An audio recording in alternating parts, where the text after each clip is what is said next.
반갑습니다, 여러분. 이를텐의 시간입니다. 오늘은 이사야서 65장입니다. 인간은 관계적 존재이죠. 이 땅에 존재하는 그때로부터 인간은 누군가와의 관계 속에서 살아가게 되었습니다. 1차적으로는 하나님과의 관계가 있고요. 2차적으로는 사람과 사람과의 관계가 있죠. 관계가 잘 유지되면 행복합니다. 즐겁죠. 하지만 관계가 어그러지면 그로 인하여 일어나는 많은 부작용들 때문에 고통과 고민의 시간들을 보내야만 합니다. 가끔 우리는 그래서 이런 질문을 합니다. 어쩌다가 이렇게 되었는가? 무엇이 잘못되었는가? 인간에게는 자기를 돌아볼 수 있는 성찰의 능력이 있습니다. 하나님께서 인간에게 주신 특별한 선물인 줄로 압니다. 또 하나님께서는 그런 것들을 깨달을 수 있도록 가르쳐 주기도 하시죠. 말씀하시는 하나님은 특별한 사람을 통하여 그리고 사건들을 통하여 우리에게 가르쳐 주신답니다.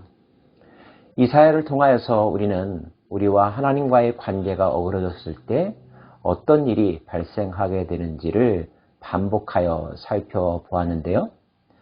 막바지에 이르는 이사야서 65장에도 인간과 하나님 사이의 관계, 그 관계가 왜 어그러졌는지, 어그러졌을 때 어떤 일들이 인간에게 발생하게 되는지, 그리고 그것으로 끝인지, 다른 희망은 없는지를 보여주고 있습니다. 구절구절 통하여서 우리의 위치가 어디인지, 그리고 우리가 무엇을 생각하면서 무엇을 소망해야 하는지 깨달을 수 있기를 원합니다. 먼저 1절과 2절은 하나님이 어떤 분이셨는가를 소개해주고 있죠. 나는 나를 구하지 아니하던 자에게 물음을 받았으며 나를 찾지 아니하던 자에게 찾아냄이 되었으며 내 이름을 부르지 아니하던 나라에 내가 여기 있노라 내가 여기 있노라 하였노라. 내가 종일 손을 펴서 자기 생각을 따라 옳지 않은 길을 걸어가는 패역한 백성들을 불렀나니. 하나님은 찾지 않아도 나타나셨고 부르지 않아도 대답하실 때가 있었고 손을 펴서 자기의 길로 가려고 했을 때에도 찾아오셨던 적이 있었다는 것입니다. 인간을 향한 하나님의 배려와 사랑의 모습을 알 수가 있죠. 자, 하나님께서 이 정도 하셨다면 인간은 거기에 걸맞는 반응을 보였어야 하지 않았을까요? 하지만 그렇지 않았다는 것을 우리 스스로도 잘 알고 있죠. 곧 동산에서 제사하며 벽돌 위에서 분향하여 내 앞에서 항상 내 노를 일으키는 백성이라. 그들이 무덤 사이에 앉으며 은밀한 처소에서 밤을 지내며 돼지고기를 먹으며 가증한 것들의 국을 그릇에 담으면서 사람에게 이르기를 너는 내 자리에 서 있고 내게 가까이 하지 말라. 나는 너보다 거룩함이라 하나니 이런 자들은 내 코에 연기요 종일 타는 불이로다. 하나님의 분노를 일으켰다고 말씀하십니다. 무덤 사이에서 앉아 있으며 돼지고기를 먹었다. 유대인들에게 이 행위가 얼마나 하나님의 율법과 거리가 먼 악한 행동인지 여러분 잘 알고 계시죠? 그러면서 스스로는 거룩하다, 의롭다, 자기를 뽐내는 삶을 살아왔다는 것입니다. 결국 하나님은 그러한 인간들을 내버려 두실 수가 없었다고 말씀하시죠. 보라, 이것이 내 앞에 기록되었으니 내가 잠잠하지 아니하고 반드시 보응하되 그들의 품에 보응하리라. 너희의 죄악과 너희 조상들의 죄악은 한 가지니 그들이 산 위에서 분향하며 작은 산 위에서 나를 능욕하였음이라. 그러므로 내가 먼저 그들의 행위를 헤아리고 그들의 품에 보응하리라 여호와가 말하였느니라. 잘못을 그냥 내버려 두는 것이 사랑은 아니죠. 잘못을 깨우쳐주고 바로잡는 것이 올바른 사랑일 것입니다. 올바른이라는 말에서 공의라는 단어가 나오죠.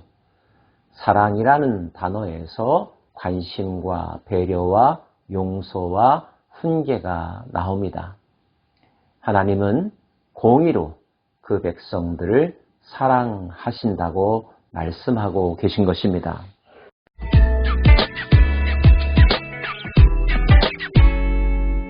그런 징계 속에서도 하나님은 또 다른 깊은 계획이 있음도 말씀하시는데요.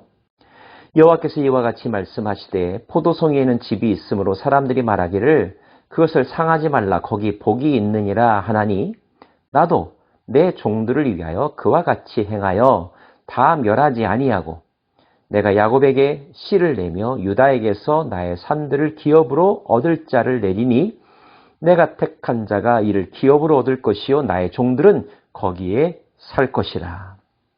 징계하되 때로는 제거하되 다 멸하지는 아니하겠다. 정결케 할 것이다. 남은 자를 둘 것이다. 이것이 하나님의 징계 가운데 숨겨져 있는 그분의 계획이라는 것입니다. 하나님의 심판은 정결케 하는 데에 목적이 있다는 사실을 다시 한번 우리 마음속에 새깁니다. 그런 징계의 과정 속에서 내 종이라 일컫는 자들에게는 샤론은 양떼의 우리가 되겠고 아굴골짜기는 솥대가 눕는 곳이 되어 나를 찾는 내 백성의 소유가 되려니와 살 길을 마련해 주시고 평강을 베풀어 주시겠다는 뜻이겠죠? 반대로 오직 나 여호와를 버리며 나의 성산을 잊고 가색의 상을 베풀며 문희에게 섞은 술을 가득히 붓는 너희여. 여전히 하나님을 무시하고 잊어버리고 헛된 우상을 찾아 살 길을 구하는 이들에게는 어떤 일들이 일어날까요? 내가 너희를 칼에 붙일 것인즉 다 굽으리고 죽임을 당하리니 이는 내가 불러도 너희가 대답하지 아니하며 내가 말하여도 듣지 아니하고 나의 눈에 악을 행하였으며 내가 즐겨하지 아니하는 일을 택하였음이라. 하나님은 갑자기 화를 내는 분이 아니시고요. 우리의 죄와 상관없이 분노하는 분도 아니십니다. 인내할 만큼 인내하시고 기다릴 만큼 기다렸음에도 불구하고 끝내 돌아오지 않았기에 결국 진노의 회초리를 드실 수밖에 없다는 것. 그러므로 그분의 진노는 합당하십니다. 인간이 받는 징계도 그럴만한 것이라는 거죠. 결국 이 땅의 백성들은 둘로 나뉘어지게 됨을 알 수가 있네요. 이러므로 주 여호와께서 이와 같이 말씀하시니라. 보라, 나의 종들은 먹을 것이로되 하나님의 종들, 남은 자들이 있고요. 너희는 줄일 것이니라. 보라, 나의 종들은 마실 것이로되 너희는 갈할 것이니라. 보라, 나의 종들은 기뻐할 것이로되 너희는 수치를 당할 것이니라.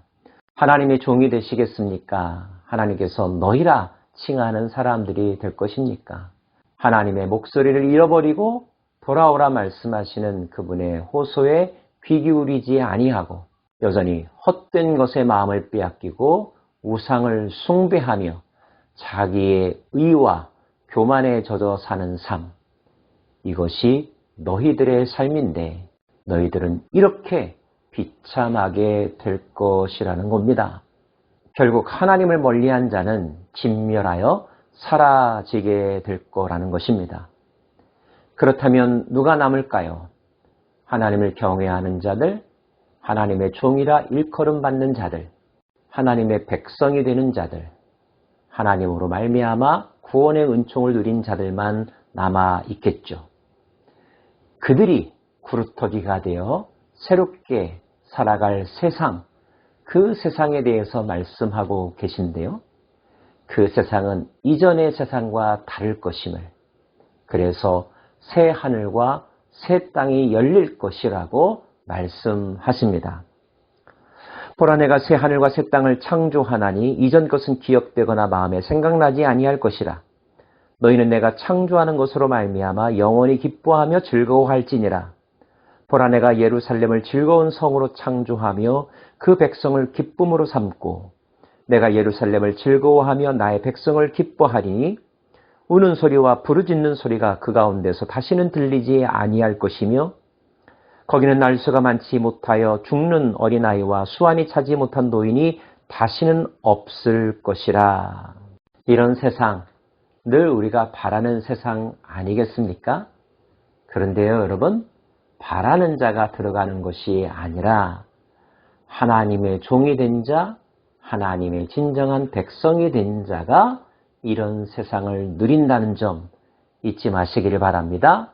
그들이 부르기 전에 내가 응답하겠고 그들이 말을 마치기 전에 내가 들을 것이며 이리와 어린 양이 함께 먹을 것이며 사자가 소처럼 짚을 먹을 것이며 뱀은 흙을 양식으로 삼을 것이니 나의 성산에서는 해함도 없겠고 상함도 없으리라 여호와께서 말씀하시니라. 그런 세상을 누구와 함께 이루어 가신다고요? 하나님의 종이라 일컬음 받는 자들, 정결케 된 자들, 하나님을 경외하며 오직 하나님만을 구원자로 여기며 살아가는 자들, 왕으로서의 하나님, 통치자로서의 하나님을 기뻐하며 그분을 예배하는 삶을 즐거이 행하는 자들과 함께 그러한 세상을 이루어가겠다 하십니다.